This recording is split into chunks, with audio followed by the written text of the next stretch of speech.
Hello दोस्तों, आप सभी का स्वागत है हमारे YouTube channel DI exam expert पर।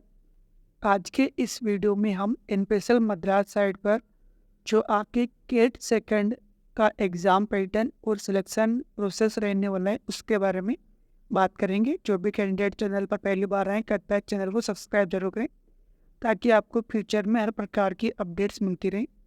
साथ ही में हम कुछ इंपॉर्टेंट पॉइंट भी डिस्कस करेंगे जो कि आपके लिए हेल्पफुल रहेंगे।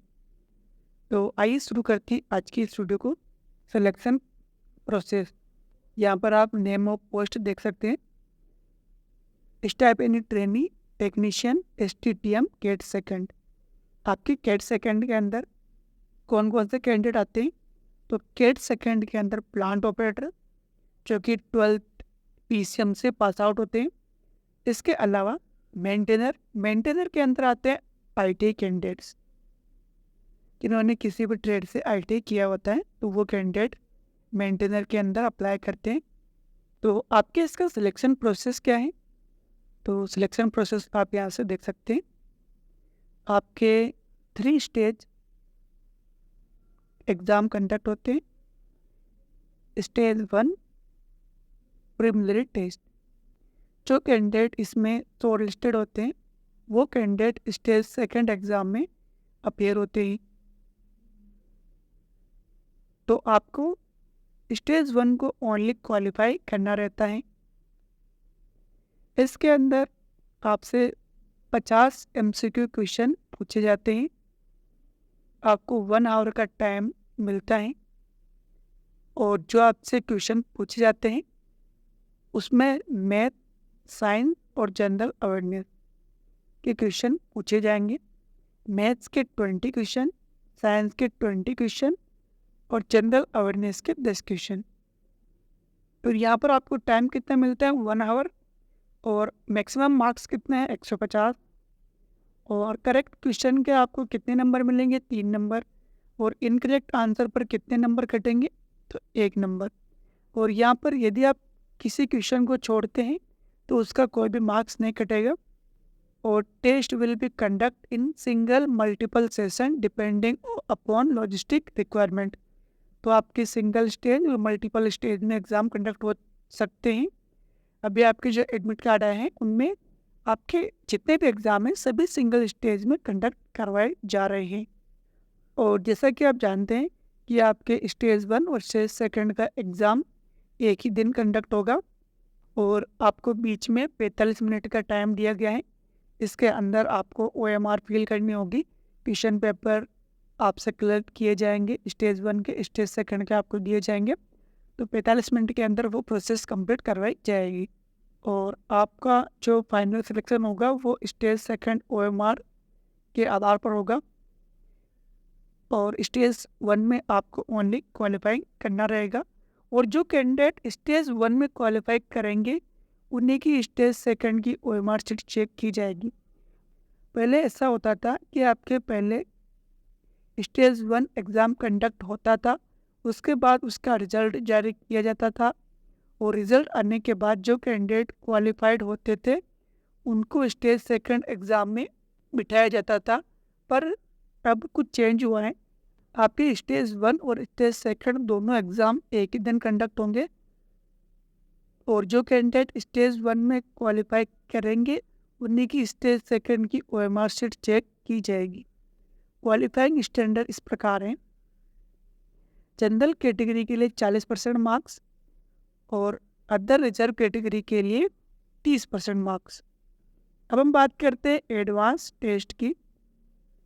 एडवांस टेस्ट में आपके जो क्वेश्चन का लेवल रहेगा यहाँ पर दिया गया है। जितने भी प्लांट ऑपरेटर कैंडिडेट हैं उनसे जो क्वेश्चन पूछे जाएंगे उसका सिलेबस आपके 12th एचएससी या फिर आईएससी का रहेगा।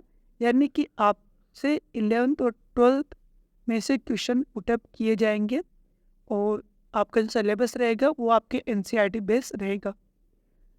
हम सिलेबस के बारे में अभी बाद में बात करेंगे। अभी हम ओनली इसका सिलेक्शन प्रोसेस समझते हैं।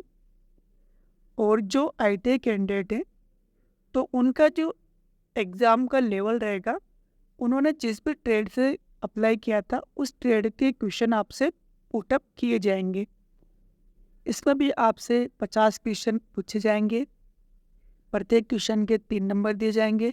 करेक्ट के लिए, इनकरेक्ट के लिए 1 नंबर काटा जाएगा, अनअटेम्प्ट के लिए कोई नंबर नहीं काटा जाएगा और आपको 2 आवर का टाइम मिलेगा। और आपकी इसमें क्वालिफाइंग स्टैंडर्ड इस प्रकार है: 30% यूआर कैटेगरी और रिजर्व कैटेगरी के लिए 20% मार्क्स। जितने भी कैंडिडेट क्वालिफाइड होंगे, एक पोस्ट पर 5 कैंडिडेट को स्किल टेस्ट के लिए इनवाइट किया जाएगा। जैसे कि स्टेज सेकंड के अंदर 250 कैंडिडेट क्वालिफाइड हुए हैं और पोस्ट हैं आपके 5, तो टोटल कितने कैंडिडेट को बुलाया जाएगा? तो टोटल 25 कैंडिडेट को बुलाया जाएगा स्किल टेस्ट या फिर डॉक्यूमेंट वेरिफिकेशन के लिए। तो यहाँ पर जितने भी कैंडिडेट क्वालिफाइड होते हैं उन सभी को नहीं बुलाया जाता है। यहाँ पर मेरिट लिस्ट प्रिपेयर की जाती है और उसी मेरिट लिस्ट के आधार पर एक पोस्ट के लिए 5 कैंडिडेट को बुलाया जाता है और आपका फाइनल सिलेक्शन भी स्टेज सेकंड के आधार पर होता है। और आपका फाइनल सिलेक्शन आपकी मेरिट लिस्ट में जो पोजीशन रहेगी उस पर डिपेंड करेगा। हम बात करते हैं stage 3 skill test. Skill test, यहाँ पर प्लांट ऑपरेटर के लिए कोई भी स्किल टेस्ट कंडक्ट नहीं होता है, तो उनके डायरेक्ट डॉक्यूमेंट वेरिफिकेशन होगा। और बाकी जो मेंटेनर कैंडिडेट हैं, आईटीआई कैंडिडेट हैं, उनका स्किल टेस्ट होगा। तो एक पोस्ट के लिए 5 कैंडिडेट को बुलाया जाएगा, जबकि प्लांट ऑपरेटर के अंदर ओनली डॉक्यूमेंट वेरिफिकेशन कंडक्ट होगा। तो यहाँ पर ओनली 3 टाइम कैंडिडेट को बुलाया जाएगा, यानी कि एक पोस्ट के लिए 3 कैंडिडेट। और जो कैंडिडेट डीवी में सफल होंगे या फिर जो कैंडिडेट स्किल टेस्ट और डीवी में सफल होंगे, उन कैंडिडेट को स्टेज सेकंड के आधार पर फाइनल सेलेक्टेड किया जाएगा। स्किल टेस्ट जिन कैंडिडेट का होगा उसमें भी यहाँ पर कुछ क्राइटेरिया रखा गया है। आपके स्किल टेस्ट गो नो गो बेसिस पर होगा। आपको स्किल टेस्ट ओनली क्वालिफाइड करना है। और स्किल टेस्ट का क्वालिफाइंग स्टैंडर्ड क्या रखा गया है? तो जनरल कैटेगरी के लिए 50% मार्क्स और एससी, ओबीसी, ईडब्ल्यूएस, पीडब्ल्यूडी यानी रिजर्व कैटेगरी के लिए 40% मार्क्स।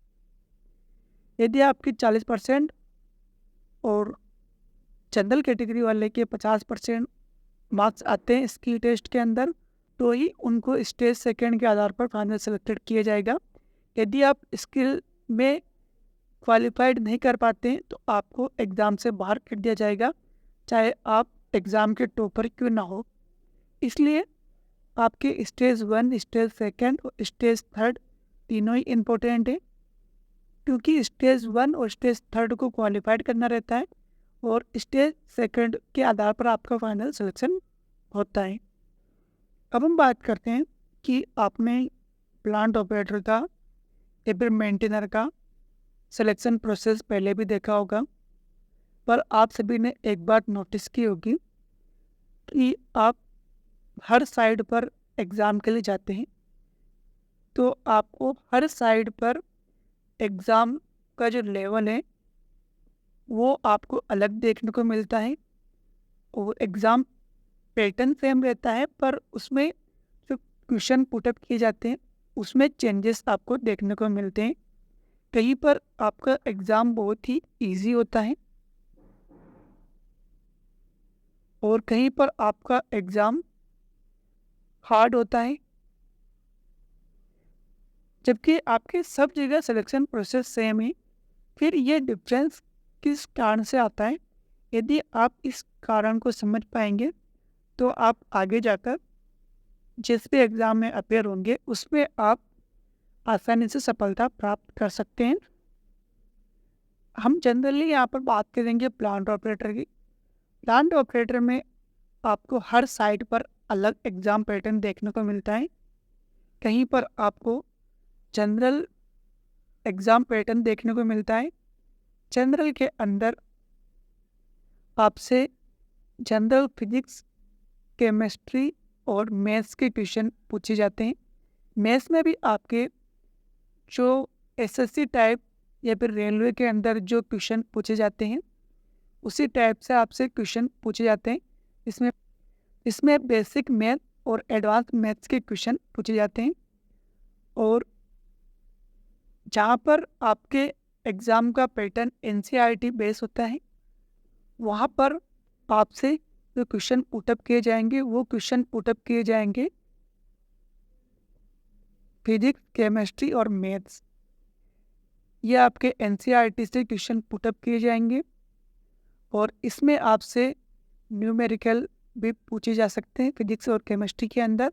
और मैथ्स के अंदर जो मैथ्स आपसे पूछी जाएगी वो मैथ्स आपसे 11th और 12th से पूछी जाएगी। यानी कि आपको मैथ्स के जितने भी क्वेश्चन मिलेंगे वो आपको 11th-12th में से देखने को मिलेंगे। हो सकता है कि आपके एक दो क्वेश्चन जनरल मैथ्स के भी देखने को मिल जाए, पर यदि आपका एनसीईआरटी पैटर्न रहता है तो आपको जितने भी क्वेश्चन पुटअप होंगे वो आपके 11th और 12th बेस में पूछे जाएंगे।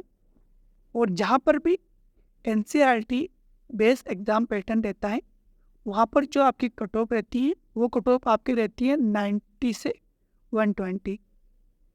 और हो सकता है बहुत सी बार कट ऑफ 90 से भी बिलो रह जाए। और जहाँ पर जनरल जो एग्ज़ाम पैटर्न पर क्वेश्चन पूछे जाते हैं वहाँ पर आपकी जो कट ऑफ रहती है वो कट ऑफ रहती है 120 प्लस और बहुत सी बार 135 प्लस। और आपकी जो कट ऑफ रहेगी वो आपके नंबर ऑफ पोस्ट पर भी डिपेंड करेगी।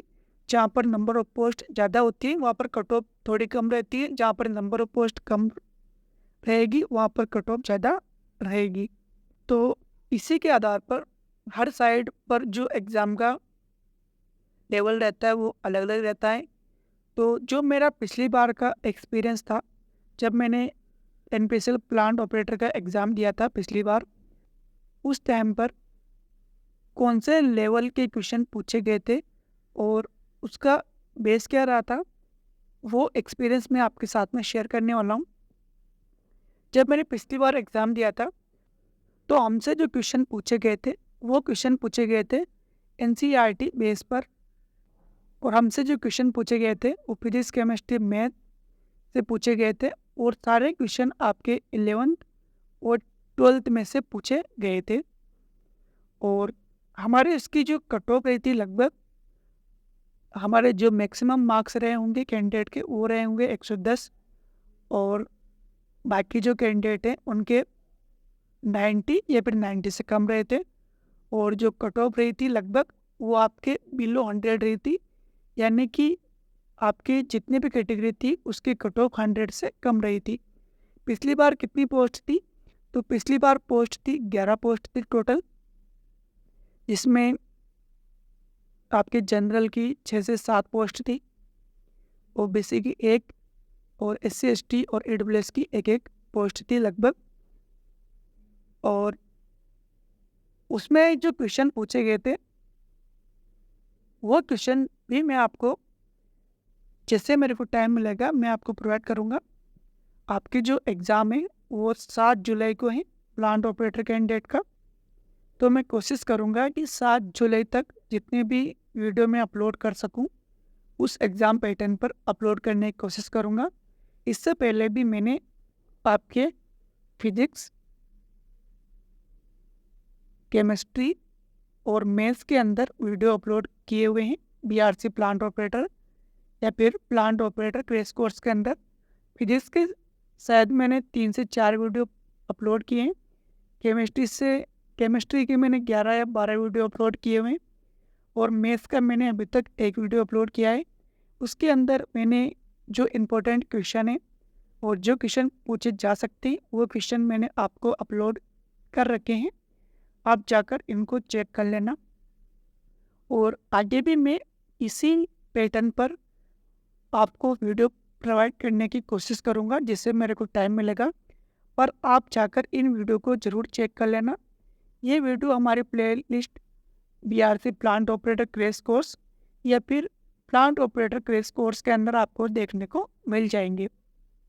इसके अलावा बहुत सारे ऐसे कैंडिडेट भी हमारे चैनल से जुड़े हुए हैं जो कि इंग्लिश मीडियम कैंडिडेट हैं। तो उन सभी की डिमांड आती है कि ये वीडियो है, उन वीडियो को मैं वापस इंग्लिश में अपलोड करूं।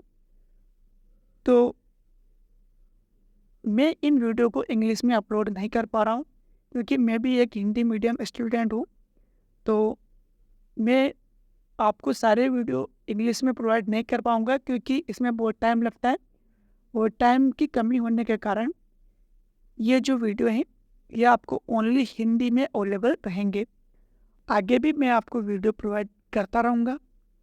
और इसके अलावा यदि कोई टॉपर कैंडिडेट इंटरव्यू के लिए तैयार होगा तो जो भी कैंडिडेट प्लांट ऑपरेटर एग्ज़ाम में अपीयर हुए थे उनका मैं वीडियो आपको प्रोवाइड कर दूंगा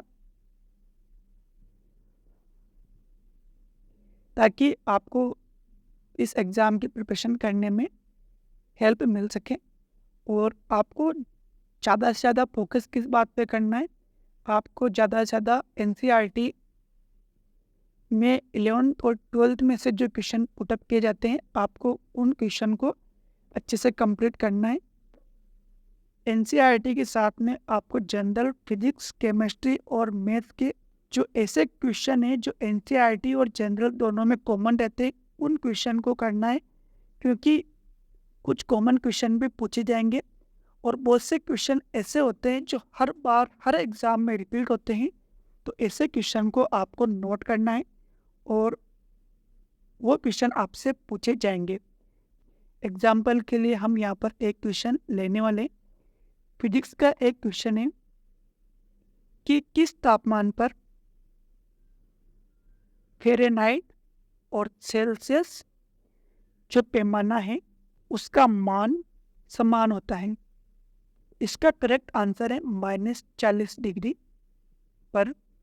तो -40 डिग्री तापमान पर फ़ारेनहाइट और सेल्सियस स्केल है उसकी रीडिंग समान आती है। तो ये क्वेश्चन आपको अधिकतर एग्जाम में देखने को मिल जाएगा। ये कॉमन क्वेश्चन है। इस प्रकार के बहुत से क्वेश्चन कॉमन क्वेश्चन है जो आपको हर एग्जाम में पूछे जाते हैं। तो ऐसे ही जितने भी क्वेश्चन कॉमन है वो क्वेश्चन मैं आपको प्रोवाइड करने की कोशिश करूँगा ताकि यदि क्वेश्चन रिपीट होते हैं तो आप उन क्वेश्चन को कर पाएंगे। इसके लिए आज तक जितने भी प्लांट ऑपरेटर के एग्ज़ाम कंडक्ट हुए हैं जिनके भी पेपर अवेलेबल हैं उनका मैंने एनालिसिस करवाया हुआ है। तो आप उस एनालिसिस को भी चेक कर लेना क्योंकि हो सकता है क्वेश्चन रिपीट हो तो आपके वो क्वेश्चन करेक्ट हो जाएंगे। और यदि आप एनालिसिस और ओल्ड क्वेश्चन पेपर को देखकर जाएंगे तो यदि आपके 2 से 3 क्वेश्चन भी एक्स्ट्रा करेक्ट होते हैं तो आपको 10 से 15 मार्क्स का फ़ायदा मिल जाएगा। और जो आपकी कट ऑफ या फिर फाइनल सिलेक्शन होता है या फिर किसी का सिलेक्शन नहीं होता है तो वो मात्र 1 क्वेश्चन या फिर 2 क्वेश्चन से कैंडिडेट रह जाते हैं क्योंकि कट ऑफ में उनके 1 या 2 नंबर कम रह जाते हैं और उनका फाइनल सिलेक्शन नहीं होता है। तो आपके लिए प्रत्येक क्वेश्चन इम्पोर्टेंट है